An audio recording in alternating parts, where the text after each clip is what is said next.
खूनी कुआ। सीमा गर्मियों की छुट्टियों में अपनी नानी के गांव आई थी।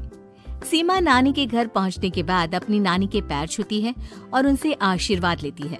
तभी उसकी नानी उससे कहती है, इतनी बड़ी हो गई मेरी सीमा, चल जल्दी से हाथ मुंह धो ले, मैं तेरे लिए खाना लगा देती हूँ। भूख लगी होगी ना?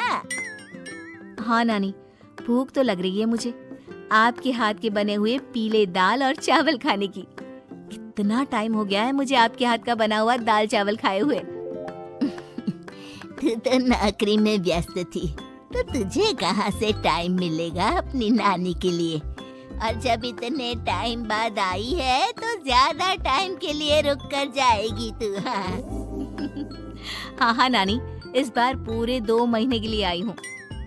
सीमा की नानी अंदर जाकर उसके लिए खाना बनाने लगती है। सीमा कमरे में अकेली होती है, तभी उसे किसी औरत के रोने की आवाज सुनाई देती है। वो कभी खिड़की से बाहर झांकती है तो कभी दरवाजे से बाहर झांकती है। उसे समझ में नहीं आ रहा होता है कि आखिर रो कौन रहा है। तभी नानी खाना लेकर आ जाती है। वो अपनी नानी से कहती है, नानी, कोई औरत रो रही है क्या? मैं जब से यहाँ आई हूँ तब से मुझे यहाँ किसी औरत की रोने की आवाज आ रही है।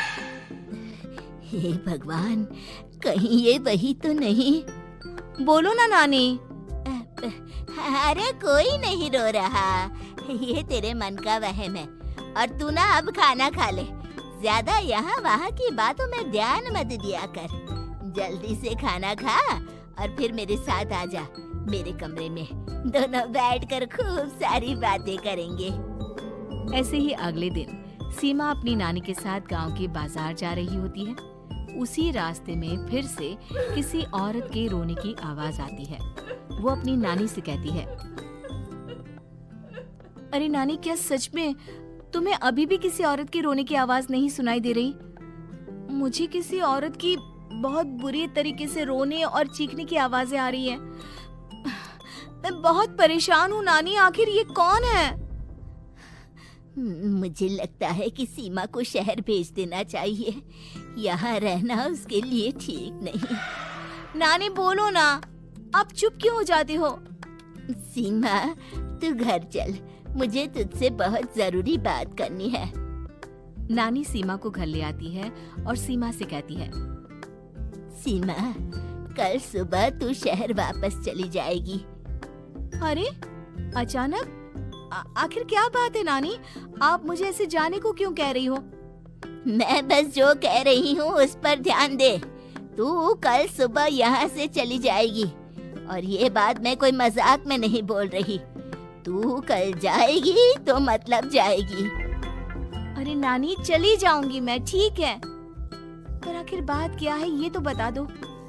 मम्मी से कोई बात हुई है या फिर मुझसे कोई गलती हुई है जो तुम मुझे अचानक से जाने के लिए बोल रही हो?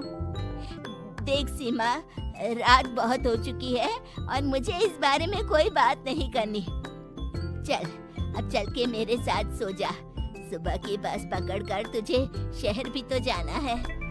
सीमा को अपनी नानी का ऐसा व्यवहार देखकर बहुत ही अजीब लगता है। उसे कुछ समझ में नहीं आ रहा होता है कि आखिर उसकी नानी उसे अचानक से गांव छोड़कर जाने के लिए क्यों कह रही है। ये सारी बातें सोचते सोचते सीमा की आंख लग जाती है और वो अपनी नानी के साथ सो जाती है।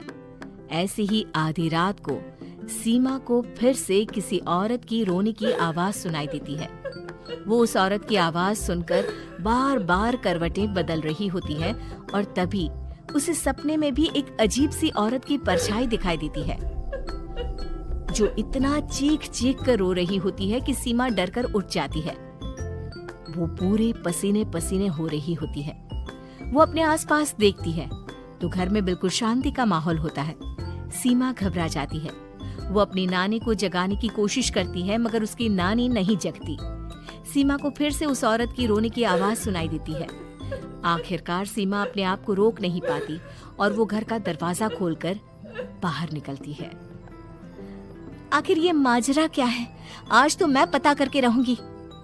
अब आवाज का पीछा करते हुए सीमा आधी रात को गांव के चौपाल के पास बने कुएं के पास पहुंच जाती है, जहां कुएं की चारों ओर बेड़ियां लगी होती हैं उन बेड़ियों में लगे हुए ताले के साथ एक लाल रंग का कपड़ा और माता रानी का कलावा बंधा होता है।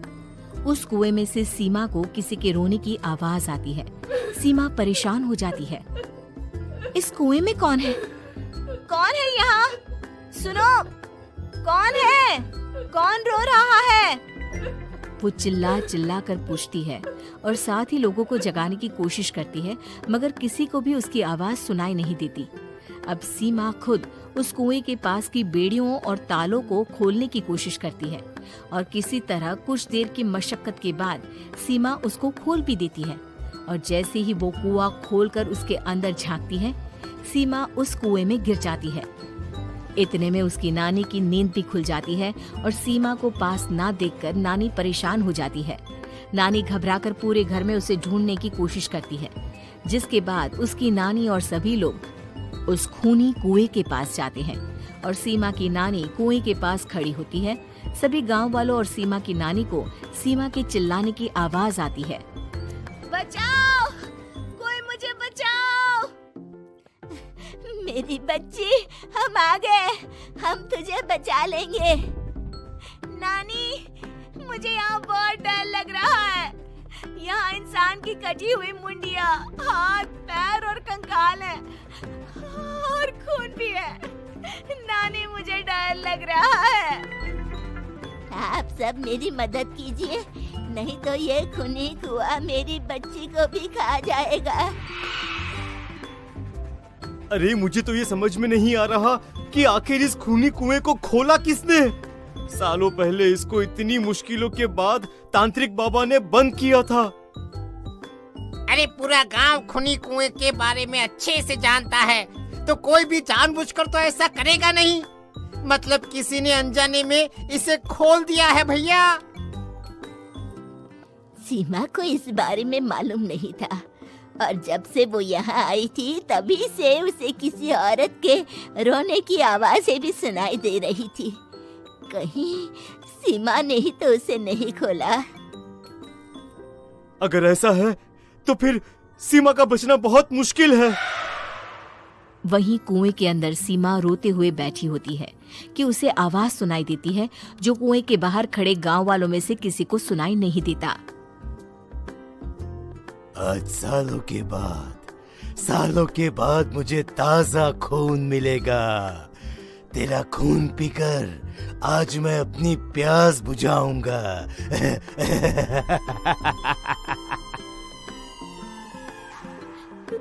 कौन है? मत मारो प्लीज, मुझे जाने दो प्लीज। मैंने किसी का क्या बिगाड़ा है? वो तुझे मरने के बाद पता चल ही जाएगा।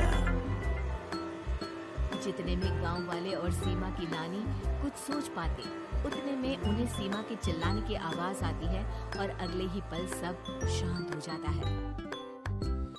क्या हुआ? सीमा, मेरी बेटी। माफ करना बहन, लेकिन अब सीमा वापस नहीं आएगी। हमें एक बार फिर से कुएं को बंद करना होगा। गांव वाले तभी तांत्रिक को बुला कर लाते हैं।